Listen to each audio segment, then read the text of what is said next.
Wanneer ons harte vol is met die regte dinge, is daar nie ruimte vir negatiewe gedagtes, verkeerde gedagtes om in te kom nie. Dit is die beginsel van geestelike dissipline, om jou gedagtes te vul met die dinge van die Here, sodat die verkeerde dinge nie kan probeer insluip nie. Met ander woorde, ons moet ons Bybel ken, ons moet ons waardes ken. Paulus skryf dat ons gedagtes moet toets en gevange neem, want die stryd van die geloof begin nie buite ons nie, dit begin nie in die wêreld nie, maar in die stilte van ons gedagtes.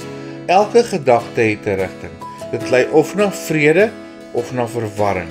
So wat ons hoor en waaraan ons steur is baie belangrik. En dit is belangrik om ons nie te steur aan wat die wêreld en ander mense van ons gaan dink nie, maar om te fokus dit wat reg is in God se oë. Daarom leer die gelowige om proaktief te wees, om ons gemoed van vooraf te vul met dit wat rein, lofwaardig en waar is, wat ons hierdie week al 'n paar keer gelees het. Wanneer die gees vol raak van die wêreldse beelde, die wêreldse waardes, die wêreldse geraas, verloor ons siel sy helderheid. Dis waarom die woord van die Here vir ons sê, laat hierdie gesindheid in julle wees wat ook in Christus Jesus was. Filippense 2 vers 5. Om die dinge van Christus te bedink is nie om die wêreld te ignoreer nie, maar om dit deur 'n hemelse lens te sien en om te kies om die Bybelse dinge aan te kleef, om te leef vanuit 'n bewussyn van God se teenwoordigheid in ons lewe in elke oomblik. Wat ons sien en hoor, vorm die grond van ons denke. So wat laat ons aandag na toe gaan? Laat ons aandag gaan na wat op sosiale media gebeur, laat ons aandag gaan aan dinge wat in die wêreld aangaan, of laat ons aandag gaan na dit wat van die Here afkom. Gesonde verstand kan nie groei uit 'n vloei van toksiese invloede nie. Daarom sê die Bybel vir ons in Spreuke 4 vers 23, waak oor jou hart meer as oor alles wat bewaar moet word, want daaruit is die oorsprong van die lewe. Om oor jou hart te waak, is om oor jou gedagtes te waak, om te onderskei wat gaan positief wees, wat lewe bring, en wat is negatief en steel jou lewe. Die oë en ore is poorte waarin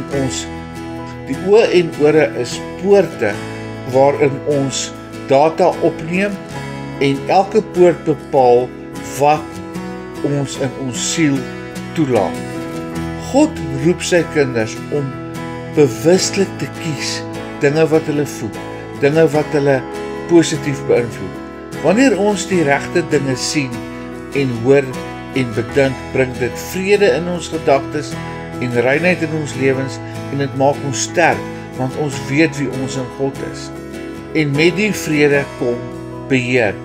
Nie omdat ons sterker is as ons gedagtes nie, maar omdat Christus deur die Heilige Gees ons gedagtes herskep, en omdat Christus sterker is as die wêreld en as ons gedagtes. So word ons gedagtes stadig maar seker vernuwe, totdat God se waarheid elke ruimte vul. 1 Tessalonisense 5 vers 23 sê vir ons, en die God van vrede self heilig julle volkome, en mag julle gees en siel en liggaam geheel en al onberustelik bewaar word by die wederkoms van ons Here Jesus Christus. Wanneer ons gedagtes begin dwaal, keer terug na die bron van ons vrede. Laat die Heilige Gees oorneem, laat die woord van God oorneem, want wat jy toelaat om in jou gedagtes te bly, sal uiteindelik vorm wie jy is en hoe jy leef. Hemelse Vader, kom help vir ons om ons gedagtes absoluut op U te vestig. Kom help vir ons om U te soek in alles wat ons doen. Here, daar is soveel dinge wat ons aandag aftrek, soveel bekommernisse, soveel negatiewe invloede.